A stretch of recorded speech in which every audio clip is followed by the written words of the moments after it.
sobre todo esse debate em torno de PCC, Comando Vermelho, sendo reconhecidos eventualmente pelos Estados Unidos como organizações terroristas. O governo alega que isso seria uma violação da soberania nacional e poderia redundar, resultar em sanções econômicas, também até ações ao Brasil e ações militares. Como é que o senhor vê essa questão, para além do discurso político, que eu sei que se usa nas redes sociais, mas o senhor, eventualmente, se for eleito, não se preocupa também que a soberania do Brasil pudesse estar em xeque com a classificação desses grupos, eventualmente, como organizações terroristas?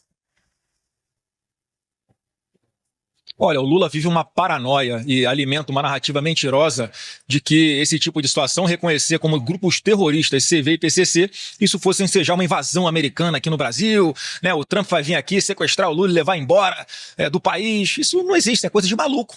O Brasil sempre participou, sempre assinou acordos de cooperação técnica na área de segurança pública, na área de combate ao crime organizado, na área de lavagem de dinheiro, na área de tráfico internacional de seres humanos, de crianças. Tem diversas cooperações entre países. Então eu fico triste, porque, Amanda, aqui no Brasil, cerca de 25% dos brasileiros vivem em territórios que são dominados por esses narco-guerrilheiros, por esses narcotraficantes.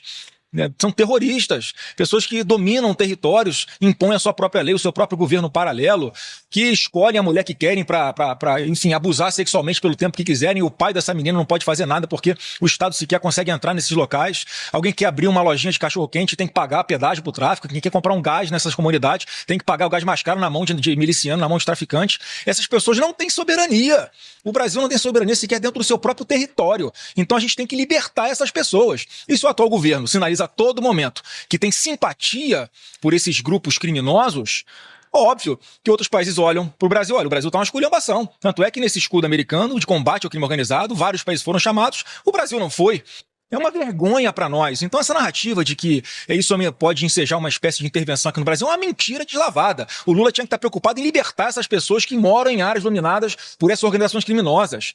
Não à toa os presídios ficaram em festa quando ele foi declarado presidente em 2022. Né? Porque, obviamente, ele demonstra a todo momento que não tem nenhuma preocupação com quem precisa se libertar dessas organizações criminosas. E se Deus quiser, a partir do ano que vem, o Brasil vai fazer parte desse escudo americano e vai assinar quantos acordos de cooperação forem necessários para combater essas organizações criminosas, seja com os Estados Unidos, seja com Israel, seja com a Argentina, seja com o Chile, com qualquer país que esteja disposto a colaborar conosco para combater esses terroristas do CV e PCC. Que o senador assinou aquela CPI do Alessandro Vieira para investigar as relações do Toffoli e do Alexandre de Moraes, eventualmente, com o caso Master. O senhor é a favor dessa investigação e de um eventual impeachment desses ministros especificamente? Isso fará parte da sua campanha à presidência da República, senador? E o senhor demorou um pouco para assinar essa CPI, é o 29º nome. Queria entender por quê também. Mano, eu não demorei para assinar a CPI. Ele, na verdade, vamos lá, eu sou a favor de impeachment de qualquer ministro que descumpra a lei de responsabilidade, que é a lei 1079, que enseja os crimes que levam o Senado a fazer o impeachment de ministro do Supremo. Já assinei vários, vou assinar quantos forem necessários. E essa CPI eu assinei. Mas, com toda franqueza, o autor dela, o senador Alessandro Vieira, é um grande hipócrita. Ele acelera esse pedido de CPI antes que eu pudesse assinar, porque foi no final de semana, eu fui avisado pela minha assessoria, e eu estava preparando um requerimento para aditar esse requerimento de CPI dele, e por isso eu não assinei antes. Só que quando eu vi que já tinha atingido as assinaturas, eu falei, eu vou assinar logo, senão daqui a pouco ele vai encerrar, porque ele fez para me sacanear. Ele correu com as assinaturas exatamente para dizer que eu não assinei porque eu tenho algum rabo preso, que é mentira. E ele sabe disso. Então ele é um grande hipócrita que fez a CPI, Amanda Klein, do crime organizado agora. Eu querendo participar, interessado, achando que fôssemos investigar CV, PCC, lavagem de dinheiro, tráfico internacional de drogas e de armas, nessa CPI do Alessandro Vieira. E daqui a pouco o cara está convocando Paulo Guedes, Roberto Campos Neto, ex-ministro do Bolsonaro, numa CPI que não tem nada a ver com eles. Para quê? Pensando na eleição, pensando em holofote.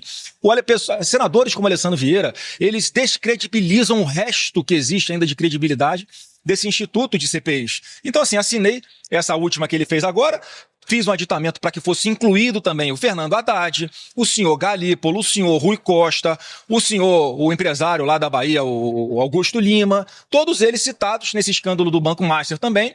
inclusive tendo participado de reuniões juntos com o Worcaro.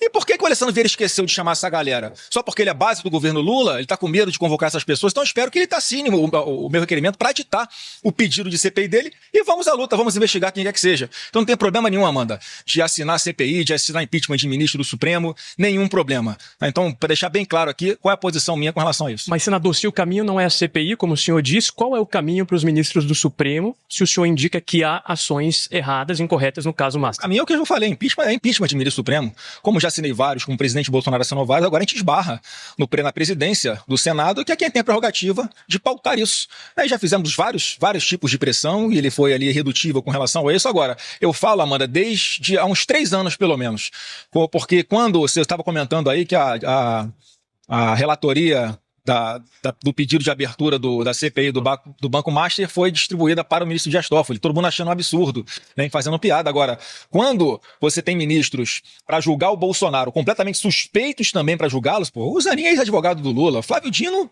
era ministro da Justiça até ontem do Lula e falava que o Bolsonaro era o demônio na terra. O Alexandre de Moraes, um grande perseguidor, inimigo público de Bolsonaro. Aí todo mundo falava que não tinha problema porque era pelo bem da democracia, então o Bolsonaro poderia ser julgado pelos seus inimigos. Ali acabou esse instituto da suspeição. Então agora o que o Toffoli pode fazer é o seguinte: olha, se o Alexandre de Moraes fez lá com o Bolsonaro, eu me acho no direito de fazer aqui também, e olha a confusão. Então, Amanda, eu acho que a gente tem que buscar um jeito sim de recolocar as instituições nos seus lugares, porque do jeito que tá uma bagunça, tá um nojo. O brasileiro olha para Brasília e fica com nojo do que está acontecendo. Por quê? Porque a Constituição foi rasgada 1, 2, várias vezes contra o Bolsonaro em defesa da democracia. E agora, os mesmos instrumentos são descumpridos para perseguir a imprensa ou para tomar decisões que são de interesse de quem está julgando. Então isso é muito, muito triste para o nosso país.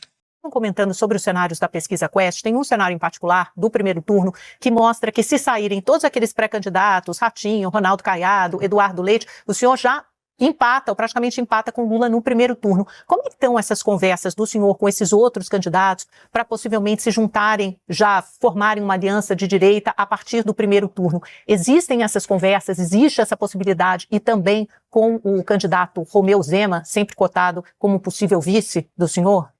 Olha, Amanda, a centro-direita não está com problema de alternativas de candidatura, né? Tirando o Eduardo Leite, que é centro-esquerda, todos os demais ali são de centro-direita e há uma grande convergência sobre praticamente todas as pautas que nós queremos apresentar para o Brasil. Quem está com problema de candidatura é a esquerda, né? Porque o Lula, mais uma vez, o Lula é uma mercadoria vencida, o seu estilo de não reconhecer o trabalho de pessoas no seu entorno, ser uma pessoa muito vaidosa, acaba que ele não permite, não compartilha os louros de possíveis vitórias do governo com mais ninguém, diferente do presidente Bolsonaro, que sempre compartilhou as coisas boas do governo com as pessoas que conseguiam executar aquilo, seus ministros, e temos várias provas de pessoas que estão aí hoje ocupando cargos eletivos. Então, a nossa parte vai ser sempre na mesma linha. Eu estou muito satisfeito, né, com a resposta que a população tem dado para a gente nas ruas com relação a essa expectativa nas próximas eleições. Então, com todos os candidatos que têm se colocado à centro-direita, não tenho nenhum problema. As conversas vão acontecendo, não estou com pressa de definir quem vai caminhar com a gente no primeiro turno ou quem caminharia só no segundo turno. Respeito que os partidos que querem lançar os seus nomes. Eu acho que é isso, a gente tem que ir para o debate, comparar os projetos e as ideias. Eu tenho certeza, a única certeza que eu tenho, Amanda, é que Lula não será presidente do Brasil a partir de 2027.